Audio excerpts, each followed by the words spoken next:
All we know is he's young and male. Details are sketchy." "Okay," said Carruthers. "I'll be there in 20. "I'm sending Fletcher and Harris over," continued Bingham. "Fletcher's as keen as mustard, and Harris, well, it'll stop him cramming his face with any more doughnuts. Bloody man's practically finished the entire bag." Carruthers smiled.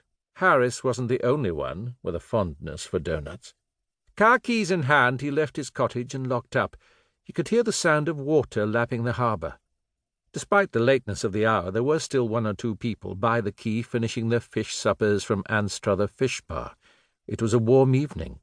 A group of giggling teenage girls walked past. They were wearing short skirts and had flat midriffs on display. Carruthers tried not to stare, but it was difficult.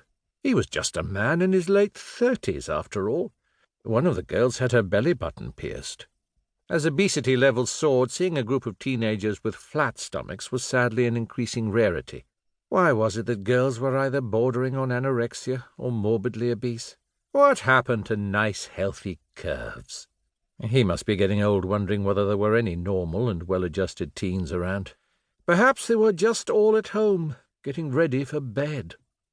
As he drove towards Castletown, he was aware of an enormous and dizzying expanse of sky stretched beyond him.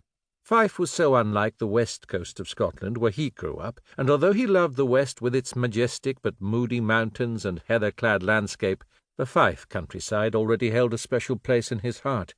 Today had been a beautiful day, and the sky was still a hazy blue. Carruthers loved the drive to work in the summer. He was reminded of the colours on an artist's palette, as overgrown verges full of patches of cow parsley, clumps of bluebell, and the occasional scarlet poppy flashed past. As he approached Castletown, leaving behind the undulating green and golden fields, he drew in a breath.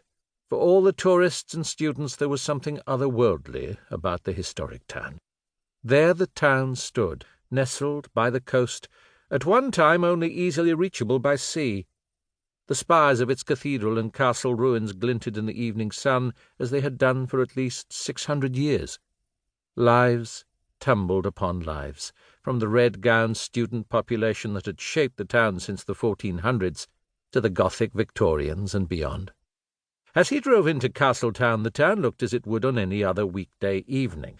The fine weather meant that it was busy in the centre. Patrons from the Earl of Fife bar spilled out onto the cobbled street, clutching their glasses. Carruthers, who had wound down his window to enjoy the fresh evening air, could hear the babble of chatter as he drove past.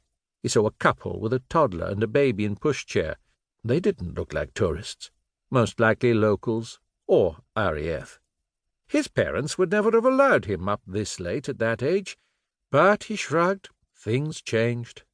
And what would he know about modern parenting? Driving into Market Street, he spotted a couple of young women in their 20s walking down the pavement arm in arm. Carruthers could imagine that they were confiding secrets or making easy small talk, the way good female friends do. Or so he was told. As he turned into Bell Street, the women, who had also turned, stopped abruptly when they noticed the commotion ahead. A small crowd had gathered behind police tape. One of the girls stopped and pointed, and the other followed the line of her arm. The scene of crime boys were already busy. As Carruthers drew closer, he saw most of the activity was confined within the stairwell of number 39. His senses came to full alert, with a familiar quickening of pulse that always accompanied him to the scene of a suspicious death. As usual, he experienced a momentary apprehension for what he might find, just as he had the first time he'd seen a dead body. Heart still thumping, he found a space and parked. Jumping out of his car, he ran across the street, pushing through the throng of onlookers. He was aware of Detective Sergeant Harris pushing his way through the crowd in the opposite direction. He wondered briefly where the man was going. However, he put thoughts of Harris aside as he prepared himself for what lay ahead. Flashing his police badge, DCI Carruthers ducked under the tape.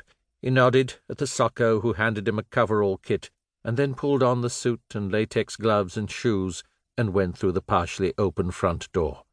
The hastily erected mobile lighting lent an eerie cast to the stairwell, making it all extremes of dark and light. Carruthers surveyed the scene, his keen blue eyes missing nothing. The flat itself was next to a pizzeria. There was a pungent smell of dough.